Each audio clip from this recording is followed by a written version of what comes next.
રાજાધિરાજ ભગવાન શ્રી હરિકૃષ્ણ મહારાજ તેમની અત્યારે ગુણગાન ગાથા શ્રીમદ ભાગવત કથા અત્યારે આપણે શ્રવણ કરી રહ્યા છીએ.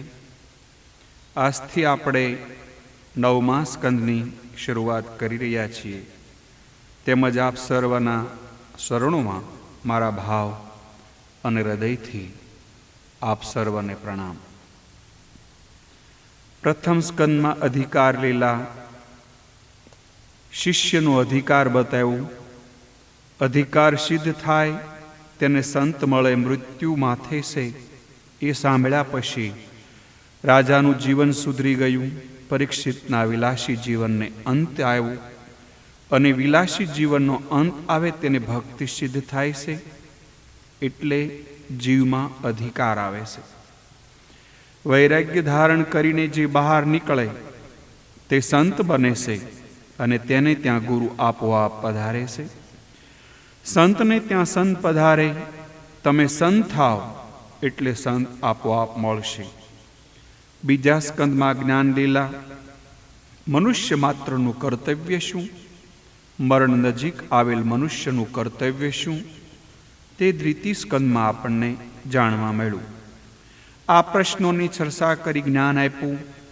ત્રીજા ચોથા સ્કંદમાં સર્ગ વિસર્ગની લીલા, ત્રીજા ચોથા સ્કંદમાં તે જ્ઞાનને ક્રિયાત્મક કરવાનો બોધ આપ્યો. જ્ઞાનને જીવનમાં કેવી રીતે ઉતારવું, જ્ઞાનને ક્રિયાત્મક કેવી રીતે કરવું, એ ત્રીજા ચોથા સ્કંદમાં આવ્યું. ધ્રુવ ચરિત્રની કથા આવી. જ્ઞાન શબ્દાત્મક છે ત્યાં સુધી શાંતિ નથી, જ્ઞાન ક્રિયાત્મક બને તો શાંતિ મળે, એ પણ આપણે જાણ્યું. જ્ઞાનને જીવનમાં ઉતારે તેને સ્થિતિ થાય. ગુરુએ બતાવેલું જ્ઞાન જીવનમાં ઉતારો તો તેની સ્થિરતા થાય, એ પણ તે બતાવ્યું. અને 5મા સ્કંદમાં સ્થિતિ લીલાની વાત આવી. સાધન કરે તેના ઉપર પ્રભુ કૃપા કરે, તેથી 6ઠ્ઠા સ્કંદમાં પુષ્ટિ લીલા બરાબર અનુગ્રહ લીલા. મનુષ્ય સ્વરૂપમાં સ્થિર થાય એટલે ઠાકોરજીની કૃપા કરે છે. કેટલાક સમજે છે કે ખાઈ પીને પુષ્ટ થવું એ પુષ્ટિ માર્ગ છે. ના, આવું નથી. ઠાકોરજીના વિરહમાં મનુષ્યનું જીવન કેવી રીતે હોય, કેવું બતાવ્યું, એ જ પુષ્ટિ માર્ગ. સર્વસ્વ ઈશ્વરને અર્પણ કરો. ઇન્દ્રિયોને ભક્તિ રસમાં તરબોળ બનાવી દો. તેમ કરો તો જ ઇન્દ્રિયોને પુષ્ટિ મળે છે. પુષ્ટિનો ઉપયોગ મનુષ્ય બરાબર ન કરે અને વાસનાના વેગમાં તે વહી જાય તો મનુષ્ય પુષ્ટ થતો નથી, ઉલટું તે દુષ્ટ બને છે. અનુગ્રહ કર્યા પછી પણ મનુષ્ય વાસનાને આધીન થાય તો તે પુષ્ટ બનતા નથી. તેથી અસદ વાસનાને દૂર કરવા સંતોના ધર્મ કયા? 7મા સ્કંદમાં મનુષ્ય પ્રભુ કૃપાનો ઉપયોગ ન કરે તો વાસના થાય અને તેનામાં વાસના જાગે. 7મા સ્કંદમાં વાસના લીલા, મારા સુખ માટે જ વાપરીશ એ અસદ વાસના. પ્રહલાદ તેને જે મળ્યું તે બીજાને આપે છે.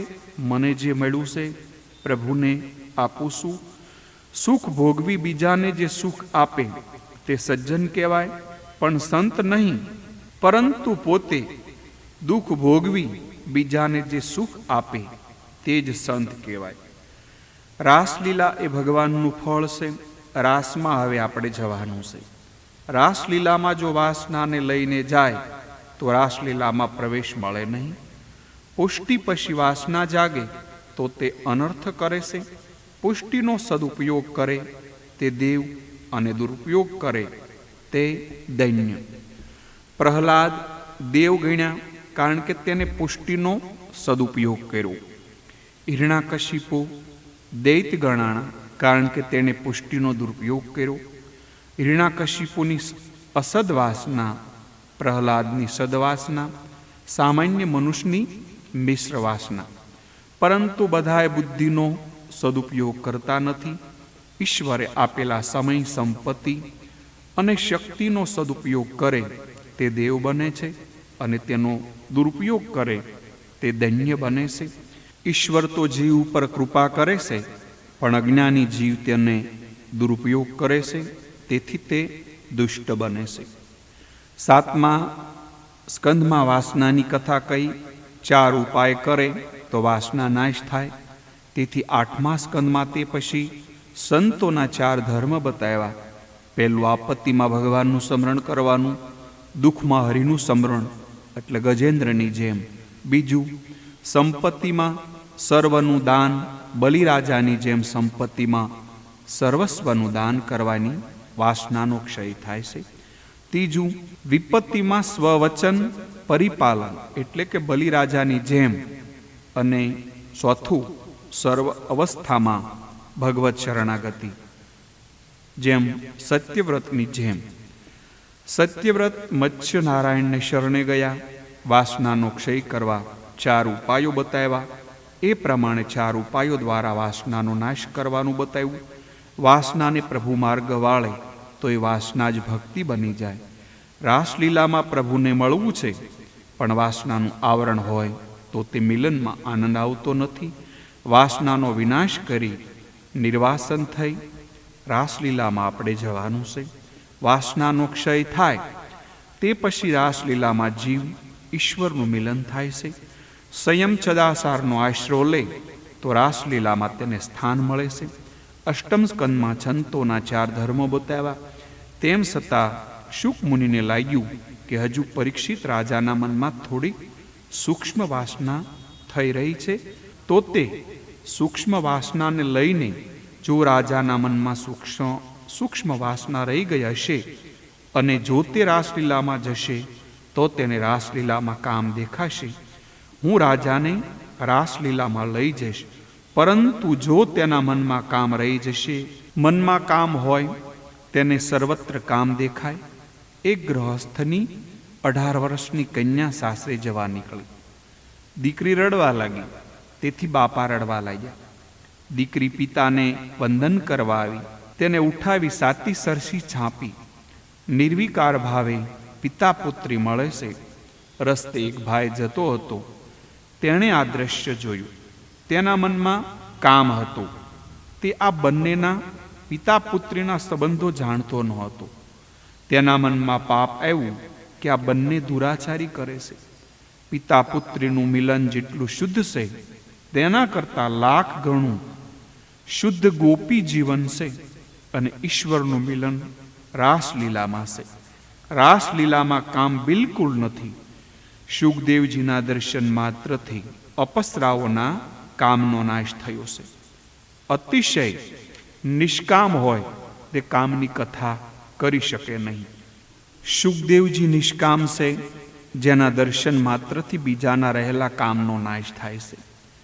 તેવા મહાત્મા આ કથા કરે છે. શ્રી કૃષ્ણ પાસે કામ જઈ શકે જ નહીં, સૂર્ય પાસે અંધકાર જઈ શકે જ નહીં.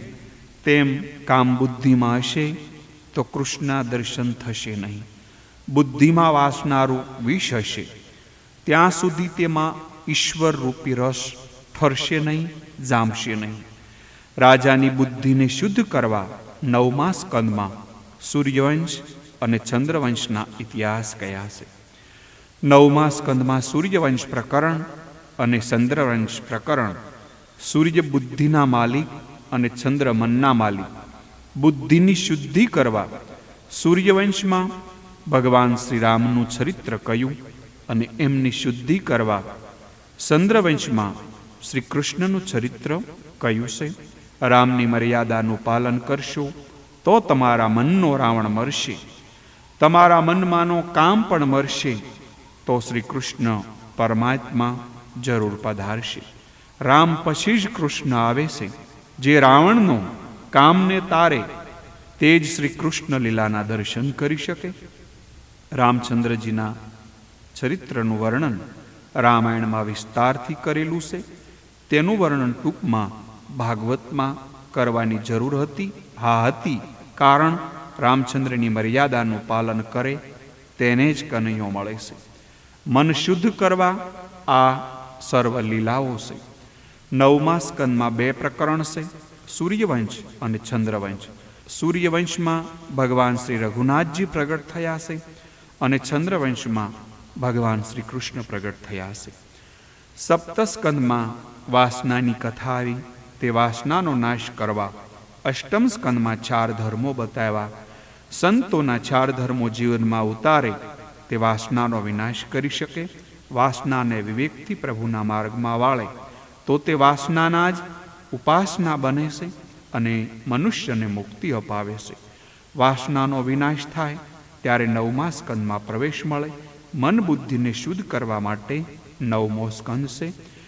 ઇન્દ્રિયમાં સ્થૂળ વાસના છે, બુદ્ધિમાં રહેલી વાસના સૂક્ષ્મ વાસના છે.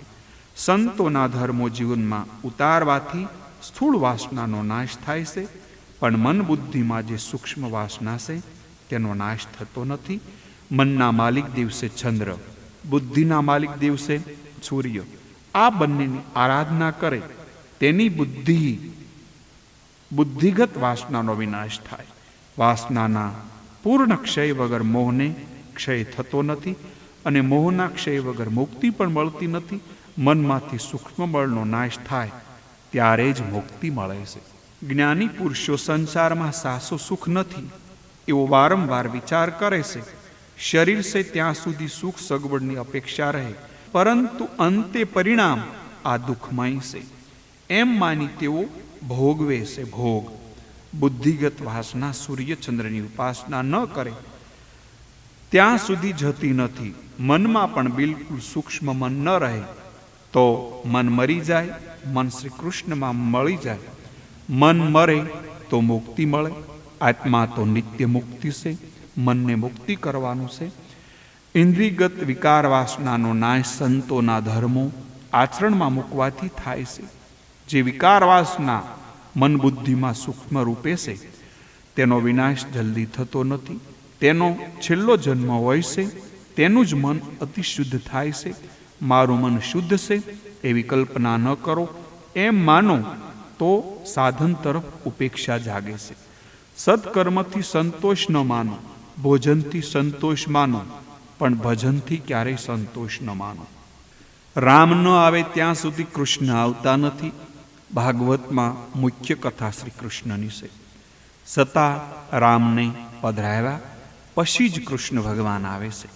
જેના ઘરમાં રામ ન આવે તેનો રાવણ કામ મરતો નથી, અને એ મરતો નથી ત્યાં સુધી કૃષ્ણ ભગવાન ક્યારે આવતા નથી. આ રાવણને મારવાનો છે. રાવણ ત્યારે મરશે જ્યારે ભગવાન રામની મર્યાદાનું પાલન કરશો. કોઈ પણ સંપ્રદાયમાં માનો, પણ જ્યાં સુધી રામજીની મર્યાદાનું પાલન નહીં કરો ત્યાં સુધી ક્યારેય તમને આનંદ મળવાનો નથી. આરંભમાં રામ ચરિત્રનું વર્ણન કર્યું છે, પછી દશમ સ્કંદની કથા આવશે. ભાગવતની કથા સાંભળનાર વક્તા શ્રોતા ભગવાન રામની મર્યાદામાં રહે. મનુષ્યને અધિકાર મળે એટલે મર્યાદા ભૂલી જાય છે. રામજી ન પધારે ત્યાં સુધી કૃષ્ણ આવતા નથી. રામની ઉત્તમ સેવા એ જ છે કે રામજીનું મર્યાદાનું પાલન કરો, રામના જેવું તમારું વર્તન રાખો. રામનું ભજન કરવું એટલે રામની મર્યાદાનું પાલન કરવું. રામજીને જો પધરાવશો, મર્યાદા પુરુષોત્તમ રામનું અનુકરણ કરશો તો ભગવાન અવશ્ય મળશે. અનુકરણ રામજીની લીલાનું કરવાનું છે. રામજીનું ચરિત્ર સર્વથા અનુકરણીય છે. સર્વ કૃષ્ણ લીલાનું અનુકરણ કરવાનું નથી, તેનું શ્રવણ જ થાય. કૃષ્ણનું ચરિત્ર ચિંતનીય છે. કૃષ્ણ લીલા ચિંતન કરવા માટે છે. ચિંતન કરી તન્મય થવા માટે છે.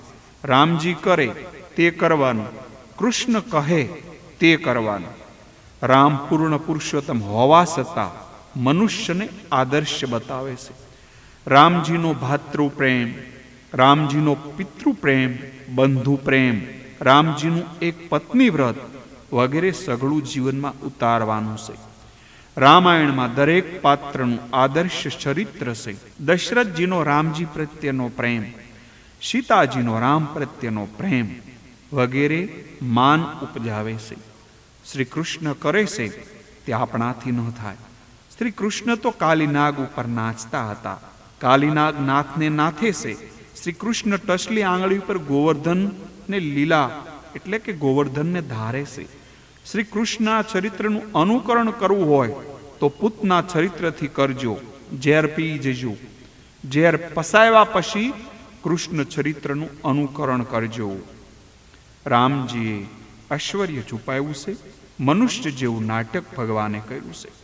સાધકનું વર્તન કેવું હોય તે ભગવાન રામ બતાવે છે. સાધકનું વર્તન રામના જેવું હોવું જોઈએ. સિદ્ધિ પુરુષનું વર્તન શ્રી કૃષ્ણ જેવું હોઈ શકે. રઘુનાથનો અવતાર રાક્ષસોને મારવા માટે થયો નથી, પણ મનુષ્યોને માનવ ધર્મ બતાવવા માટે થયો છે. રામ જીવ માત્રને આ બોધ આપે છે. રામજી એક પણ મર્યાદાનો ભંગ ક્યારેય કરતા નથી. રામજીની લીલા સરળ છે. તેમની બાળ લીલા પણ સરળ છે. ત્યાં શ્રી કૃષ્ણની લીલા ગહન છે. બધી અટપટી લીલા છે. સરળતાની હદ થઈ છે. એવો સરળ આજ સુધી કોઈ થયો નથી. અગ્નિ નારાયણે કહ્યું, માતાજી શુદ્ધ છે. પેલા મૂર્ખ ધોબીએ નિંદા કરી. રામજીને કાને વાત આવી. રામજીએ નિષ્ઠુર થઈ સીતા માતાનો ત્યાગ કર્યો. મારે જગતને આદર્શ બતાવવો છે. રાજાનું વર્તન કેવું હોવું જોઈએ, કેવું હોઈ શકે તે મારે બતાવવું છે. સીતાએ સ્ત્રી ધર્મ બતાવ્યું. મારા પતિ એ મારા પરમેશ્વર છે. રામજી મર્યાદા પુરુષોત્તમ, કૃષ્ણ એ પુષ્ટિ પુરુષોત્તમ. કૃષ્ણ માખણ છોર એટલે એ મૃદુ મનનો છોર છે. તે સર્વસ્વ માગે. રામનું નામ પણ સરળ, એની લીલા પણ સરળ. રામજીના નામનો એક પણ જોડાક્ષર નથી. કૃષ્ણના નામમાં એક પણ સરળ અક્ષર નથી. બધાય અક્ષર જોડાક્ષર છે. રામજી દિવસના 12 વાગે આવે, કનૈયું રાત્રે 12 વાગે આવે. એક દિવસે આવે છે, બીજો મધ્યરાત્રિ આવે છે. દશરથજીના રાજમહેલમાં એક આવે છે, ત્યારે બીજા કંસના કારાગૃહમાં. રામજીને ઓળખવા સહેલા છે. કૃષ્ણને ઓળખવા ખૂબ જ કઠણ છે. પરંતુ રામજીની મર્યાદાને જીવનમાં ઉતારવી કઠણ છે. સૂક્ષ્મ વાસના દૂર કરવા 9મા સ્કંદમાં સંતોના ચરિત્રો કયા છે. સૂર્યવંશમાં રામચંદ્રનું જીવન ચરિત્ર આવશે. રામચંદ્ર એ મર્યાદા અને કૃષ્ણ એ પ્રેમ. મર્યાદા અને પ્રેમ જીવનમાં ઉતારશો તો જ જરૂર સુખી થશો, બાકી સુખની આશા છોડી દેજો. ઋષિ અવતારની કથા એ ક્રોધને નાશ કેવી રીતે કરવો તે બતાવ્યું. વામન અવતારની કથા એ લોભને નાશ કેવી રીતે કરવો તે બતાવ્યું. ભગવાન રામના અવતારે કામનો નાશ કેવી રીતે કરવો તે બતાવ્યું. ક્રોધ, લોભ, કામનો નાશ થાય તે પછી શ્રી કૃષ્ણ ભગવાન પ્રગટે છે. ભગવાનનું ફળ શ્રી કૃષ્ણ ચરિત્ર કહેવાનું છે. પરંતુ પહેલા સ્કંદથી કેમ કૃષ્ણ લીલાનું વર્ણન કરતા નથી? કારણ કે એ ક્રોધ, લોભ, કામ વગેરેનો નાશ થાય તે પછી જ કૃષ્ણ પરમાત્મા આપણને મળે છે. અષ્ટમ સ્કંદની સમાપ્તિમાં સત્યવ્રત મનુ મહારાજની અને મત્સ્ય અવતારની કથા કહી. પરીક્ષિત રાજાએ પૂછ્યું, આ સત્યવ્રત મહારાજના વંશની કથા સંભળાવો. સુખદેવજી વર્ણન કરીને કહે છે, રાજન, રાજર્ષિ સત્યવ્રત આ કલ્પમાં વેવસ્ત મનુ થયેલા. વિવશ્યવાનના ઘરે વેવસ્તવત મનુ થયેલા. વ્યવસ્ત મનુ સૂર્યવંશના આદિ પ્રવર્તક છે. તેનું લગ્ન શ્રદ્ધા નામની સ્ત્રી સાથે થયું. મનુ મહારાજને ઘેરે 10 બાળકો થયા. ઈક્ષાંકુ, નૃપ, શર્યાંતિ, દૃષ્ટિ, કરુણ, નરિશંત, પૃષદ્ર, નભગ અને કવિ. દૃષ્ટના વંશમાં મરુત નામના ચક્રવર્તી રાજા થયેલા અને મરુતના ગુરુ હતા બૃહસ્પતિ. તે ઇન્દ્રના પણ ગુરુ હતા. મરુત રાજાને યજ્ઞ કરવાનો હતો. બૃહસ્પતિએ આવવાની ના પાડી. ગુરુકુલનું પૂજન દરેક કાર્યની પહેલા થવું જોઈએ. હવે કરવું શું? એકવાર મરુતને નારદજી મળ્યા. મરુત કહે છે, મારે યજ્ઞ કરવો છે પણ કરી શકતો નથી. નારદજીએ કહ્યું, બૃહસ્પતિના નાના ભાઈ સર્વંતને બોલાવો, તે પણ ગુરુ સરખા જ ગણાય, યજ્ઞ તો કરો જ. રાજા કહે, સર્વંત યોગી છે, એનો પતો પણ નથી. નારદજીએ કહ્યું, સર્વંત યોગીનો પતો હું આપીશ, પણ મારું નામ લેશો નહીં. અનેક વાર જ્ઞાની પુરુષોને સંસારની બીક લાગે છે. સંસારના સ્ત્રી પુરુષોનો સંગ થાય તો બ્રહ્માકાર વૃત્તિનો ભંગ થાય. સંવર્ત યોગીનો નિયમ છે કે 24 કલાકમાં રોજ એકવાર કાશી આવે. મહાપુરુષો ભજનમાં નિયમ રાખે છે. સંવર્ત કાશી વિશ્વનાથના દર્શન કરવા આવે છે, પણ રસ્તામાં કોઈ શબના દર્શન થાય તો તેને શિવરૂપ માની તેને વંદન કરી પાછા ફરે છે. મહાભારતમાં અનુશાસન પર્વમાં આ કથા વિસ્તારથી કહેવામાં આવી છે. મરુત રાજા રાત્રે શબ લઈને બેઠા છે. પાગલ જેવો માણસ આવ્યો છે, શબને વંદન કર્યું છે. મરુત રાજાને ખાતરી થઈ આ સર્વત્ર યોગી છે. મરુતે ચરણ પકડી લીધા અને સંવંત કહે છે, હું અજ્ઞાની છું, મને જવા દો. મરુત કહે છે, તમે સંવંત છો, મારા ગુરુ છો, બૃહસ્પતિના નાના ભાઈ છો. બૃહસ્પતિ દેવોના ગુરુ થયા પછી મારા ઘરે આવતા નથી. મારે યજ્ઞ કરવાનો છે, કોઈ યજ્ઞ કરાવતું નથી.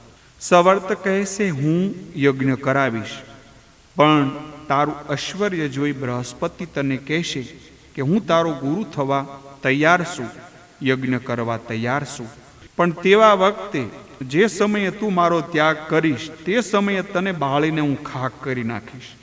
રાજા કબૂલ થયા. સંવર્ત મરુત રાજાને મંત્ર દીક્ષા આપે છે. મરુત રાજાના યજ્ઞમાં સર્વ પાત્રો પણ સોનાના છે. બૃહસ્પતિ લલચાયા. મરુતને કહેવડાયું કે હું તારો આચાર્ય, હવે તારો યજ્ઞ કરવા હું તૈયાર છું. બૃહસ્પતિએ ઇન્દ્રને વાત કરી. ઇન્દ્રે અગ્નિ મારફત કહેવડાયું કે બૃહસ્પતિને ગુરુ બનાવો, નહીતર ઇન્દ્ર યજ્ઞમાં વિઘ્ન કરશે. અગ્નિને સંવર્તે કહ્યું કે તારી આજ્ઞા વિરુદ્ધ જઈશ તો તને બાળી મૂકીશ. સંવર્ત યોગી આજ્ઞા કરે તે દેવ ત્યાં આવે છે. તે દેવ પ્રત્યક્ષ હાજર થઈ હવીરભાગ ગ્રહણ કરે છે. મરુતનો યજ્ઞ જેવો થયો એવો કોઈનો થયો નથી અને થવાનો નથી. મરુતના યજ્ઞનું વર્ણન ઋગ્વેદમાં પણ છે. ભાગવતમાં આ કથાનું સંક્ષેપમાં વર્ણન કર્યું છે. મનુપુત્ર નભગને ત્યાં નાભાગ થયા છે. શંકર ભગવાનની કૃપાથી નાભાગને ત્યાં મહાન ભક્ત અમરીશ રાજાનો જન્મ થયો છે. અમરીશ એ મર્યાદા ભક્તિના આચાર્ય છે. કાંકરોલીમાં જે દ્વારકાનાથ બિરાજે છે તે અમરીશ રાજાના સેવ્ય ઠાકોરજી છે. આ ઠાકોરજી 52 મણ મરી રોજ આરોગતા. વિચાર કરો કેટલી સામગ્રી થતી હશે. અમરીશ રાજાનો વિચાર કરો. અંબર એટલે કે આકાશ, ઈશ એટલે કે ઈશ્વર. આકાશ એ અંદર છે અને બહાર પણ છે. જેના અંદર બહાર સર્વ ઠેકાણે ઈશ્વર, તે અમરીશ. જેને ચારે બાજુ પરમાત્મા દેખાય એ અમરીશ. જ્ઞાન માર્ગમાં ઇન્દ્રિય રૂપી દ્વારને બંધ રાખવા પડે છે. ભક્તિ માર્ગમાં એક એક ઇન્દ્રિયને ભગવાનના માર્ગમાં લગાડવી પડે છે. ભક્ત ઇન્દ્રિયોને પરમાત્માના ચરણમાં અર્પણ કરે, ઇન્દ્રિયોને પરમાત્મા સાથે પરણાવે. ભગવાન ઋષિકેશ છે, ઇન્દ્રિયોના સ્વામી છે. અમરીશ રાજા મહાન ભગવાનના ભક્ત હતા. તેનું મન કૃષ્ણ ભગવાનના ચરણ કમળમાં, વાણી ભગવત સદગુણોના વર્ણન કરવામાં, હાથો હરિમંદિરને સાફ કરવામાં, પગ ભગવાનના ક્ષેત્ર પગ યાત્રા કરવામાં, કાન ભગવાનની ઉત્તમ કથાઓ સાંભળવામાં, બંને નેત્રો મુકુંદ ભગવાનની મૂર્તિને દર્શન કરવામાં વ્યસ્ત રહેતા હતા. મસ્તકથી તેઓ ભગવાન શ્રી કૃષ્ણને વંદન કર્યા કરતા હતા. ભાગવત સેવામાં શરીરને ઘસાવે તેનું દેહાભિમાન ઓછું થાય છે. ભક્તિ માર્ગમાં ધન મુખ્ય નથી, તન મુખ્ય નથી, પણ મન મુખ્ય છે. ભક્તિમાં ધન મુખ્ય થયું ત્યારથી ભક્તિ છિન્ન ભિન્ન થઈ. તેથી અમરીશ મહારાજ પ્રથમ કહેશે, મારું મન શ્રી કૃષ્ણના ચરણ યુગલોમાં સદાય રહે. સેવામાં ધન મુખ્ય નથી, મન મુખ્ય છે. સેવાનો અર્થ છે સેવ્ય. શ્રી કૃષ્ણમાં મનને પરોવી રાખવું. સેવાનો સંબંધ મન સાથે છે. શરીરથી જે ક્રિયા કરો તેને મનનો સહકાર ન મળે તો તે વ્યર્થ. અમરીશની સેવાનો ક્રમ બતાવ્યો છે. સેવાની શરૂઆત મનથી થાય છે. મન સૂક્ષ્મ છે. તે એકી સાથે જગત અને ઈશ્વર સાથે સંબંધ કરી શકે નહીં. મનને મનાવો તો મન માને છે. બીજો કોઈ ઉપદેશ કરશો તો અસર થશે નહીં. તમે પોતે મનને સમજાવશો તો અસર થશે. તમારા મનને બીજો કોણ સમજાવશે? અમરીશ રાજાના ઈષ્ટદેવ દ્વારકાનાથ છે. રાજા હતા છતાં સેવા જાતે કરે છે.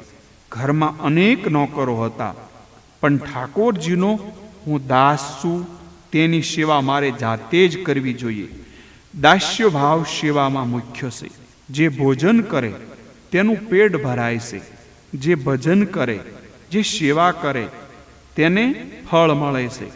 4 વસ્તુમાં બદલી નહીં ચાલે.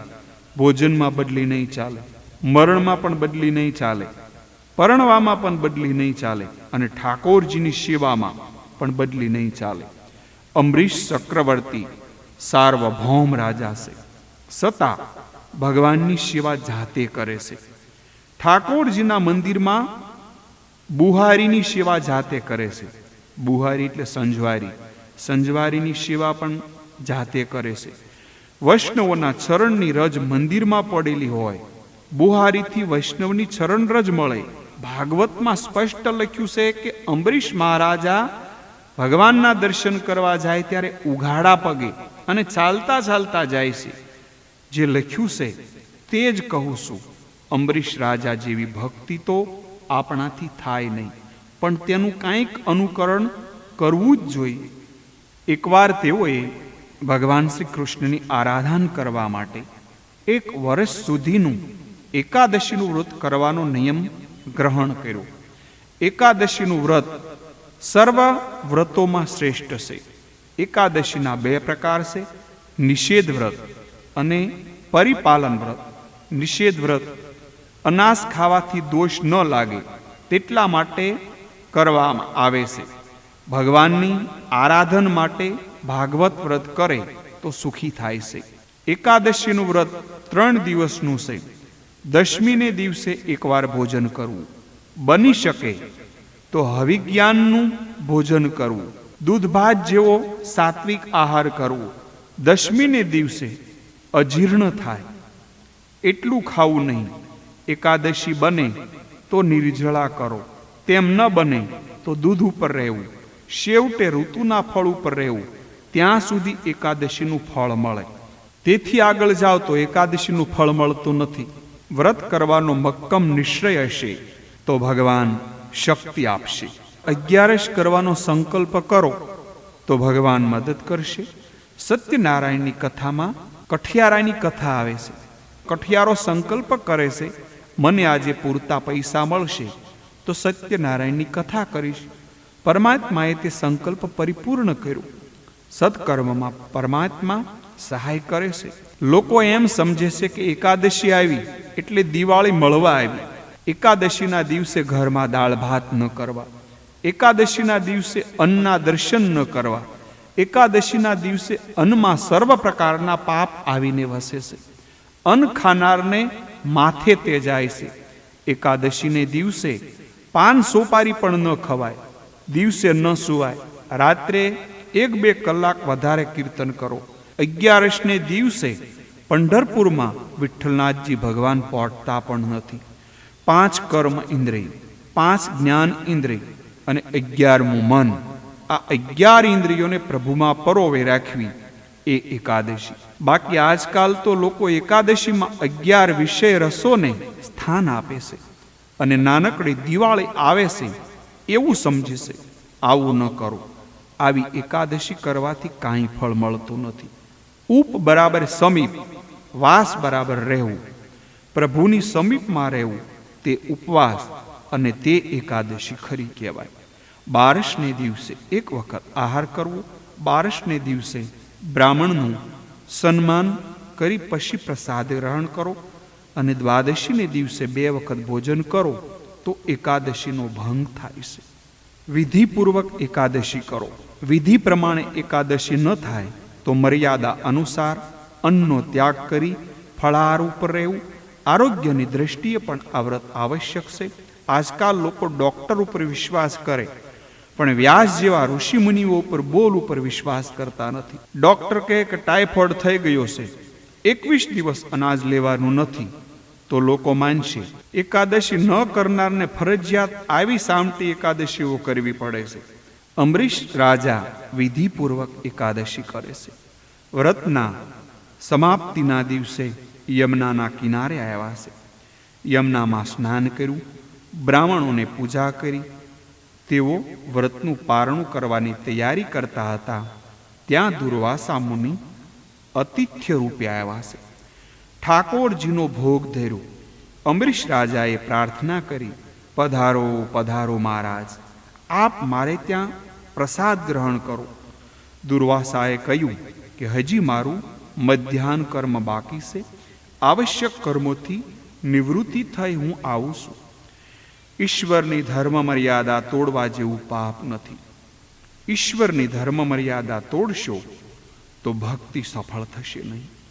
ઈશ્વર સાથે મનુષ્ય તન્મય થાય, દેહભાન ભૂલી જાય ત્યારે ધર્મ મર્યાદા તૂટી જાય એ જુદી વાત છે, પરંતુ બુદ્ધિપૂર્વક ધર્મ મર્યાદા તોડશો નહીં. રાજા કહે છે, 13 પહેલા પારણા કરવાનું મારું વ્રત છે. દુર્વાસા સંધ્યા પૂજા કરવા ગયા. એવા તન્મય થયા કે સમયનું એમને ભાન રહ્યું નહીં. અમરીશ ચિંતામાં છે. બ્રાહ્મણોને જમાડવાનું એમણે આમંત્રણ આપ્યું છે. બ્રાહ્મણોને જમાડ્યા પહેલા જમાય નહીં. હું કંઈક લઈશ તો નિયમનું ભંગ થશે અને 13 પહેલા પારણું ન કરું તો મારા વ્રતનો ભંગ થાય. એકાદશી પૂરી થવાને થોડી પળ બાકી છે. બ્રાહ્મણોના કહેવાથી રાજાએ જળપાન કરી પારણા કર્યા છે. નિત્ય કર્મોથી પરવારી દુર્વાસા આવ્યા. દુર્વાસાને આવતા મોડું થયું. વિચારવા લાગ્યા, રાજાએ વ્રતનો ભંગ કર્યો હશે. નાના, રાજા ધર્મિષ્ઠ છે, વ્રતનો ભંગ કરે તેમ નથી. વ્રતનો ભંગ થયો હશે તો રાજા ઉદાસ લાગશે અને વ્રતનો ભંગ થયો નહીં હોય તો રાજા આનંદમાં હશે. દુર્વાસાનું રાજા સ્વાગત કરે છે. દુર્વાસાએ અનુમાનથી સમજી લીધું કે રાજાએ પારણું કરી લીધું છે. દુર્વાસાએ કહ્યું, રાજા, તે મને આમંત્રણ આપ્યું પણ તે ભોજન કરી લીધું તે યોગ્ય નથી. મને અતિથિને આમંત્રણ આપી મને જમાડ્યા વગર તે જમી લીધું. આ તારી વિષ્ણુ ભક્તિ કેવી? રાજા કહે, મેં કેવળ જળપાન કર્યું છે. દુર્વાસાએ ક્રોધમાં કંઈ સાંભળ્યું નહીં. દુર્વાસના જ્યાં સુધી હશે ત્યાં સુધી ક્રોધ છૂટશે નહીં. કેશમાંથી કૃત્યા ઉત્પન્ન કરી અને કૃત્યાને કહ્યું, રાજાને માર. કૃત્યા અમરીશને મારવા માટે આવી. ત્યાં સુદર્શન ચક્ર આવ્યું. કૃત્યાને મારી નાખી અને સુદર્શન ચક્ર દુર્વાસા પાછળ તેને મારવા દોડ્યું. દુર્વાસા સર્વ લોકમાં ફરી વળ્યા પણ ચક્ર પીછો છોડતું નથી. દુર્વાસાને કોઈ રક્ષણ આપી શક્યું નહીં. દુર્વાસા દોડતા દોડતા વૈકુંઠ ધામમાં ગયા. નારાયણ કહે, આવો આવો આવો આવો મહારાજ. દુર્વાસા કહે, શું આવું? તમારું ચક્ર મારી પાછળ પડેલું છે, મારી રક્ષા કરો. ભગવાન કહે છે, જે વૈષ્ણવો અનન્ય ભાવથી મારી નિત્ય સેવા કરે, પોતાનું સર્વસ્વ વૈષ્ણવો મને જે આપે, તેથી મારું સર્વસ્વ હું વૈષ્ણવોને આપું છું. સુદર્શન ચક્ર હવે અમરીશની આજ્ઞામાં છે. હું પણ ભક્ત પરાધીન છું. દુર્વાસાજી, હું સર્વથા ભક્તોને આધીન છું. મારામાં થોડી પણ સ્વતંત્રતા નથી. મારા સીધા સાદા સરળ ભક્તોને મારું હૃદય પોતાના હાથમાં રાખ્યું છે. ભક્તજન મને પ્યાર કરે અને હું તેમને. ભક્તો આગળ હું મારી પોતાની કે લક્ષ્મીની પરવા કરતો નથી. ભક્તો સઘળું છોડીને કેવળ મારા શરણમાં આવે છે. ભક્તો મારે માટે સર્વસ્વને તજે છે. મારા ભક્તોને મારા સિવાય બીજા કોઈનો આશરો નથી. તેવા ભક્તોને છોડવાનો સંકલ્પ પણ હું કેમ કરી શકું? ભક્તોએ મારા હૃદયને વશ કર્યું છે. ભક્તજનો મને પ્રિય છે. મારા ભક્તો મારા સિવાય કોઈ પ્રકારની મુક્તિની ઈચ્છા કરતા નથી. ભક્તો મારું હૃદય અને હું ભક્તોનું હૃદય, એમ કહી ભગવાને ભક્તોને બિરદાવ્યા છે. જેઓ પોતાની સ્ત્રી, ઘર, પુત્રો, સ્વજનો, પ્રાણ, ધન, આલોક તથા પરલોક તજીને કેવળ મારે શરણે આવ્યા હોય છે, તેઓને હું કેમ તજી શકું? ન જ તજી શકું. ભક્તો ભક્તિથી મને વશ કરે છે. મારા ભક્તો એ જ મારું હૃદય છે અને ભક્તોનું હૃદય હું જ છું. ભગવાન કહે છે, તપ અને વિદ્યા અતિશય ઉત્તમ છે, પણ તેને વિનય વિવેકથી સાથ ન હોય તો વ્યર્થ છે. આપ તપસ્વી છો, તમારી પાસે અનંત શક્તિ છે, પણ તેનો તમે દુરુપયોગ કર્યો. આપ વિચાર કરો, અંબરીશે કાંઈ ભૂલ કરી નથી. કેવળ વ્રતનું પાલન કરવા જળપાન કર્યું છે. આપ ત્યાં જાઓ અને અંબરીશ રાજાને વિનંતી કરો, તમે ભક્તરાજ અંબરીશની ક્ષમા માગો, તો આ સુદર્શન ચક્રનો વેગ શાંત થાય. દુર્વાસા અંબરીશ પાસે આવ્યા, વંદન કરવા જાય છે.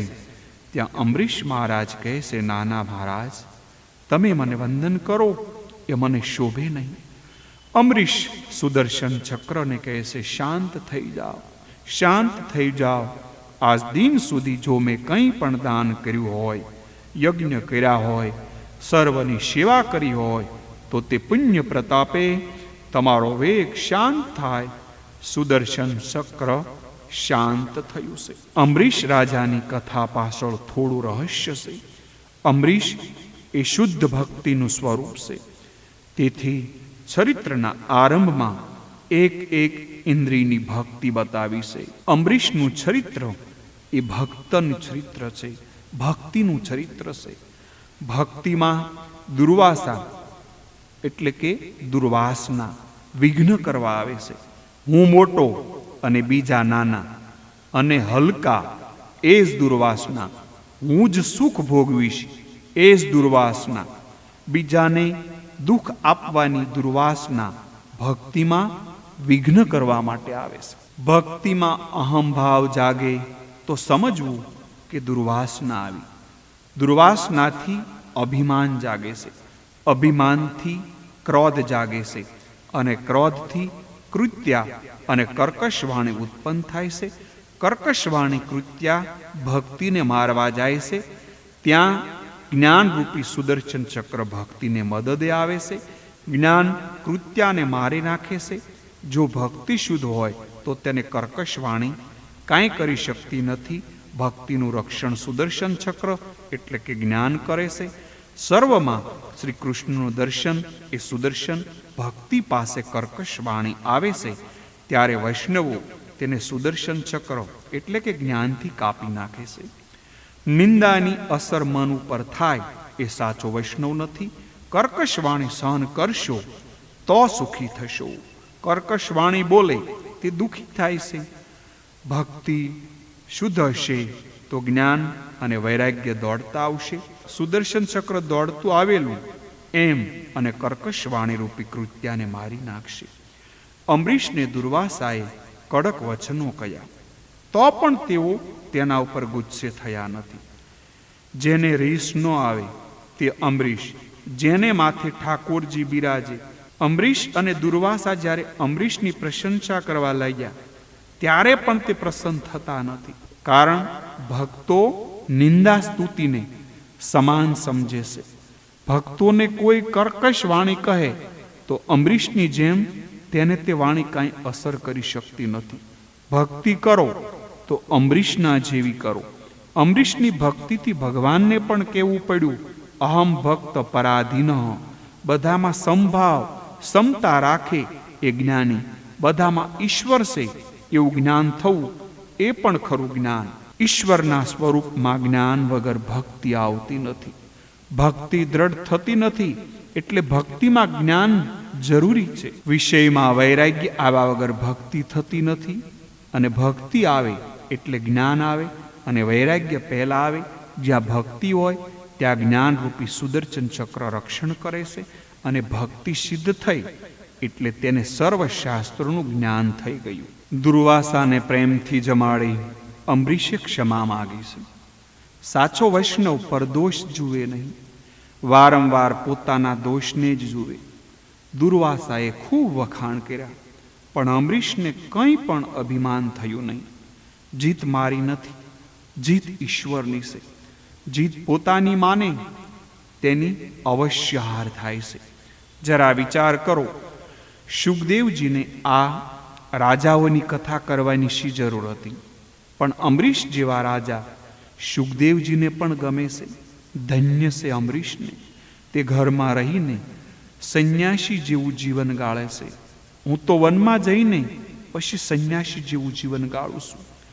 શુકદેવજીને થયું હું તો લંગોટી છોડીને સંન્યાસી થયો છું. અંબરીશ તો રાણીઓ સાથે રાજમહેલમાં રહીને સંન્યાસી જેવા છે. હું તો સર્વ છોડીને પ્રભુ પાછળ પડ્યો છું. ત્યારે અંબરીશ ઘરમાં રહીને દ્વારકાધીશની પાછળ પડ્યા છે. એટલે કે મારા કરતાં અંબરીશ શ્રેષ્ઠ છે. તેથી હું અંબરીશની કથા કરું છું. જ્ઞાનથી ભગવાન પરતંત્ર થયા છે, બંધાતા નથી. ભક્તિથી ભગવાન પરતંત્ર થાય છે. જ્ઞાની મહાત્માઓ બ્રહ્માનુભવ કરી શકે છે, પણ ભગવાનને પરતંત્ર બનાવી શકતા નથી, બાંધી શકતા નથી. ભક્તિ માં છે, જ્ઞાન અને વૈરાગ્ય બાળકો છે. જ્યાં શુદ્ધ ભક્તિ છે ત્યાં જ્ઞાન વૈરાગ્ય દોડતા આવે છે. મનુ મહારાજને ત્યાં ઇક્ષાંકુ નામનો પુત્ર થયો. તેના વંશમાં માંધાતા થયા.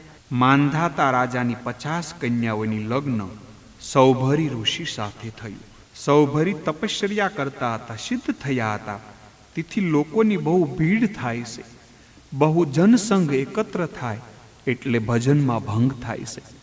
સૌભરીએ વિચાર્યું ક્યાં જાઓ? છેવટે સૌભરી યમુનાજીના ધરામાં પ્રવેશ કર્યો. એકવાર વિચાર આવ્યો, પરમાત્માની માયા મને શું અસર કરી શકવાની? ભગવાને માયા કરી. ઋષિએ માછલા માછલીનો પ્રસંગ જોયો. વારંવાર આ પ્રસંગ જોવાથી આંખમાં કામ આવ્યું. ઋષિને તેનું સુખ ભોગવવાની ઈચ્છા થઈ. તેથી 85 વર્ષની વયે મહારાજને લગ્ન કરવાનો વિચાર થયો. તેઓ માંધાતા રાજા પાસે ગયા. રાજાએ વિચાર્યું ઋષિને કન્યા આપું તો જે કન્યા આપીશ જે જીવનભર દુઃખી થશે, અને કન્યા ન આપું તો મારા શ્રાપ આપશે. રાજાએ ઋષિને કહ્યું આપ રાજમહેલમાં પધારો. જે કન્યા આપને પસંદ કરશે તે તમને આપીશ. સૌભરી ઋષિને લગ્નની ભાવના જાગી છે. સિદ્ધ હતા, પોતાનું સ્વરૂપ બદલે છે. અતિ સુંદર સ્વરૂપ ધારણ કરી રાજમહેલમાં ગયા. ઋષિને પરણવા માટે 50 કન્યાઓમાં ઝઘડો થવા લાગ્યો. એટલે માંધાતા રાજાએ 50 કન્યાઓના લગ્ન સૌભરી ઋષિ સાથે કર્યા. સૌભરી ભોગ ભોગવે છે, પરંતુ પાછળથી વિવેક બુદ્ધિ જાગૃત થઈ. ઋષિને પસ્તાવો થયો, મેં શું કર્યું? સૌભરી ઋષિએ કહ્યું કે હું તપસ્વી હતો, તે વિલાસી બન્યું. માછલા માછલીના પ્રસંગ જોવાથી મારી બુદ્ધિ બગડી. જેને સાધન કરવું છે, જેને આ જન્મમાં સાધ્યની પ્રાપ્તિ કરવી છે, તે કામસુખ ભોગવનારના સંગનો ત્યાગ કરે. કામ સંગ ભોગવનારનો સંગ એ જ કુસંગ. સ્ત્રી સંગનો સંગ એ જ કુસંગ. આ સ્ત્રી પુરુષની નિંદા નથી, આ કામની નિંદા છે. આ થઈ સંગના રંગની કથા. જેને મોક્ષની ઈચ્છા હોય તેને મૈથુન ધર્મી સ્ત્રી પુરુષનો સંગ કરનારનો સંગ સર્વથા તજવું. મુમુક્ષઃ મિથુન વૃત્તિ નામ સંગ તજ્યત. સાધકે સ્ત્રી તેમજ સ્ત્રીનો સંગ કરનારનો સંગ પણ ન કરો. સૌભરી ઋષિએ જગતને બોધ આપ્યો કે કામી અને વિલાસી માનવો વચ્ચે રહી બ્રહ્મજ્ઞાની થવું કઠણ છે. માનવો વચ્ચે રહી માનવી થવું સહેલું છે. સત્સંગ ન મળે તો કાંઈ નહીં, પણ કામીનો સંગ ન કરો. તે પછી સગર નામનો ચક્રવર્તી સમ્રાટ રાજા થયો. તેણે યજ્ઞ કર્યો. યજ્ઞનો ઘોડો દોડાવવામાં આવ્યો. તે ઘોડો ઇન્દ્ર ચોરી ગયો. સગરના પુત્રો ઘોડાને શોધવા નીકળ્યા. કપિલ મુનિના આશ્રમમાં તેઓએ ઘોડો જોયો. તેઓએ માન્યું કે કપિલ ઘોડાની ચોરી કરી લાવ્યા છે, આ ચોર છે, તેમને મારો એમ કહેતા જ્યાં દોડ્યા ત્યાં કપિલ મુનિના તેજોગ્નિથી બળીને ભસ્મ થઈ ગયા. સગરનો પૌત્ર અંશુમાન તેમને શોધવા નીકળ્યા. તેમણે કપિલ ભગવાનની સ્તુતિ કરી. કપિલ મુનિએ કહ્યું, તમારા દાદાના યજ્ઞનો ઘોડો છે, તે લઈ જાઓ. અંશુમાને પૂછ્યું, મારા કાકાઓનો ઉદ્ધાર થાય તેવો ઉપાય બતાવો. કપિલ મુનિએ કહ્યું કે ગંગાજી પધારે તો ગંગાજળથી તેઓનો ઉદ્ધાર થાય, બીજો કોઈ ઉપાય નથી. ગંગાજીને લાવવા અંશુમાને તપ કર્યું. તેમના પુત્રે દિલીપે તપ કર્યું. દિલીપના પુત્ર ભગીરથે તપ કર્યું. અને 3-4 જણનું તપ એકત્ર થાય ત્યારે જ્ઞાન ગંગા એટલે કે જ્ઞાન મળે. 3 પુરુષોનું પુણ્ય ભેગું થયું ત્યારે ગંગાજી પ્રગટ થયા. ભગીરથ રાજાએ ભગવાન શંકરને પ્રાર્થના કરી. શિવજી ગંગાનો વેગ ઝીલવા તૈયાર થયા. શિવજી જટા ઉપર ગંગાજીને ઝીલે છે. શિવજીએ જટામાંથી ગંગાજીને બહાર જવાનો રસ્તો આપ્યો. અનેક દેશનો ઉદ્ધાર કરતા ગંગાજી પાતાળમાં પધાર્યા. ગંગાજીનો સ્પર્શ થવાથી રાખમાંથી દિવ્ય પુરુષ બહાર આવ્યા. સગર પુત્રોને સદગતિ મળી. રાજા મર્યા પછી ગંગાજળના સ્પર્શથી મુક્તિ મળી તો જીવતા જે ગંગા પાન કરે તેને સદગતિ મળે. એમાં શું આશ્રય છે? જીવને શિવ થવું છે. જો તે જ્ઞાન ગંગાને માથે રાખે તો શિવ બને. ગંગા એ જ્ઞાનનું સ્વરૂપ છે. ભગીરથ રાજા લઈ આવ્યા એટલે ગંગાનું નામ પડ્યું ભગીરથી ગંગા. નારાયણ ચરણમાંથી બહાર આવ્યા છે. નારાયણના ચરણમાં ગંગા છે. શિવજીને માથે ગંગા છે. ચાલતા ચાલતા એ જ વંશમાં ખટવાંગ નામનો રાજા થયો. ખટવાંગને દેવો તરફથી જાણવા મળ્યું કે 48 મિનિટ પછી મરણ આવવાનું છે. તેણે સર્વ છોડી મનને ભગવાનમાં જોડી દીધું. પરમાત્માનું ધ્યાન કરતા એણે શરીરનો ત્યાગ કર્યો. તેને સદગતિ મળી. આમ માત્ર 2 જ ઘડીમાં ખટવાંગે પોતાનું શ્રેય એટલે કે આત્મકલ્યાણ સાધી લીધું. ખટવાંગ પછી થયા દીર્ઘબાહુ અને દીર્ઘબાહુને ત્યાં થયા રઘુ. રઘુ મહાજ્ઞાની અને ઉદાર હતા. છેવટે તેણે પહેરેલું ધોતિયું છોડી તેનો પણ ત્યાગ કર્યો. તેણે સર્વસ્વનો ત્યાગ કર્યો હતો. તેમની કીર્તિ વધી ગઈ. તેથી સૂર્યવંશનું નામ રઘુવંશ પડ્યું છે. અને રઘુ રાજાએ અનેક યજ્ઞો કર્યા. ભગવાનનો વંશ સાંભળે તેના વંશનો નાશ થતો નથી. રઘુને ત્યાં થયા અજ અને અજને ત્યાં થયા દશરથ. દશરથ રાજા અયોધ્યાના રાજ કરતા હતા. પૂર્વ જન્મમાં તેઓ બ્રાહ્મણ હતા. ગામની બહાર રણછોડરાયનું મંદિર. બ્રાહ્મણનો નિયમ રોજ 1000 તુલસી દળ તેઓ ભગવાનને અર્પણ કરતા. વૃદ્ધ થયા. 85 વર્ષની ઉંમર થઈ છે. એક વખત તાવ આવ્યો. બ્રાહ્મણ તાવને કહે, હું મારા ઠાકોરજીની સેવા કરી આવું, પછી તું આવજે. તાવનું દુઃખ ભોગવવા તૈયાર છું, પણ મારી સેવાનો ક્રમ ન તૂટે. સંકલ્પ કર્યો. તે જ ક્ષણે તાવ ઉતરી ગયો. રણછોડરાયના મંદિરમાં તુલસી દળ અર્પણ કરવા આવ્યા. ત્યાં કોઈને રડવાનો અવાજ સાંભળ્યો. જોયું તો એક પિશાચીની રડતી હતી. પિશાચીએ કહ્યું, પૂર્વજન્મમાં મેં બહુ દુરાચાર કર્યો, મારા ધણીને ત્રાસ આપ્યો, તેથી હું પિશાચ યોનિમાં આવીશું. હવે આપ મારો ઉદ્ધાર કરો. બ્રાહ્મણને દયા આવી. બ્રાહ્મણે રોજના નિયમ પ્રમાણે વિષ્ણુ સહસ્ત્ર પાઠ કરી તુલસી દળ અર્પણ કર્યા અને પ્રાર્થના કરી, હે પ્રભુ, આ પાપી જીવ દુઃખ ભોગવે, આ પાપી જીવનો ઉદ્ધાર થાય. હું મારું સર્વ પુણ્ય જે માટે કૃષ્ણ અર્પણ કરું છું. પ્રભુ પ્રસન્ન થયા. ભગવાને કહ્યું, બીજા જન્મમાં તું દશરથ થઈશ. પિશાચીની કૌશલ્યા થશે. હું તારે ત્યાં પુત્ર રૂપે આવીશ. તારું પુણ્ય તે એક જીવના ઉદ્ધાર માટે વાપર્યું છે, તેથી તે અનંત ઘણું થયું છે. બ્રાહ્મણે ત્યાં શરીરનો ત્યાગ કર્યો. તે બીજા જન્મમાં દશરથ થયા છે. તેને 3 રાણીઓ હતી, કૌશલ્યા, સુમિત્રા અને કૈકેયી.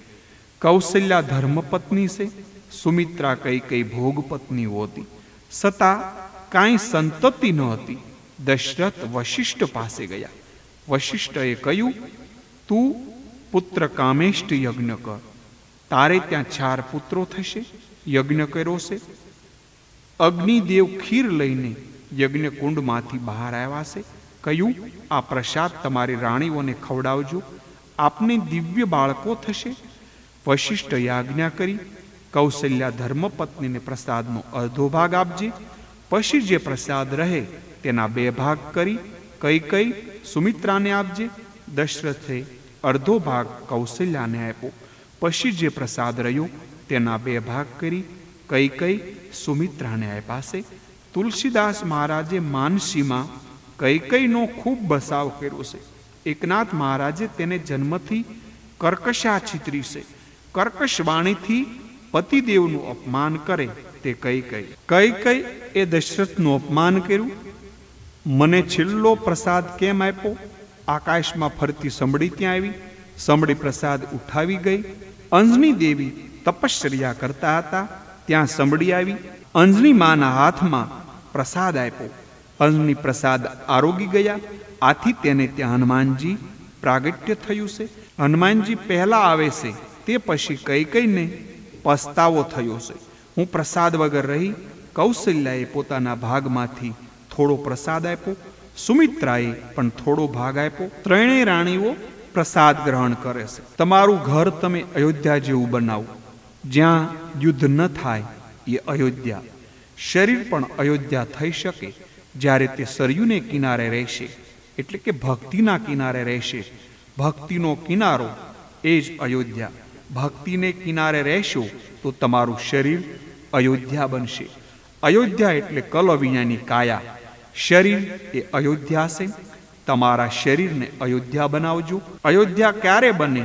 કે જે તે સરયુના ભક્તિના કિનારે રહે તો. અને આવી નગરીમાં રહેલા જીવાત્મા પછી દશરથ બને છે અને જીતેન્દ્રિય બને છે. માનવ જીવન ક્ષણભંગુર છે એમ માની મનુષ્ય નિરપેક્ષતા ધારણ કરે, નમ્ર બને. તમારા ઇન્દ્રિયો રૂપી ઘોડાઓને કાબૂમાં રાખી તમારા શરીર રૂપી રથ સીધો ચાલે તો પછી રામજી પધારે છે. તમારી ઇન્દ્રિયોને કાબૂમાં રાખો, જીતેન્દ્રિય બનો. ઈશ્વરની સલાહ લેજો, મણિરામની સલાહ લેશો નહીં. મન દગાખોર છે. દશરથ 10 ઇન્દ્રિયોને ઘોડાઓને કાબૂમાં રાખી જેનો રથ રામજી તરફ જાય છે, પ્રભુ તરફ જાય તે દશરથ. આવા દશરથને ત્યાં ભગવાન પુત્ર રૂપે આવે છે. 10 મુખ રાવણને ત્યાં વિષયોને હદ ઉપરાંત ભોગવે તેને ત્યાં ભગવાન કાળ રૂપે આવે છે. દશરથ એ જીવાત્મા છે. 10 ઇન્દ્રિયોને જીતી જે જીતેન્દ્રિય બને તે દશરથ. સર્વને રાજી કરે તેને ત્યાં સર્વેશ્વર આવે છે. દશરથ બધી રાણીઓની શી ઈચ્છા છે તે પૂછે છે. સુમિત્રા કહેશે, મારે અલગ રહેવું નથી, મારે કૌશલ્યાની સેવામાં રહેવું છે. દશરથને થયું આનો પુત્ર થશે તે મહાજ્ઞાની થશે.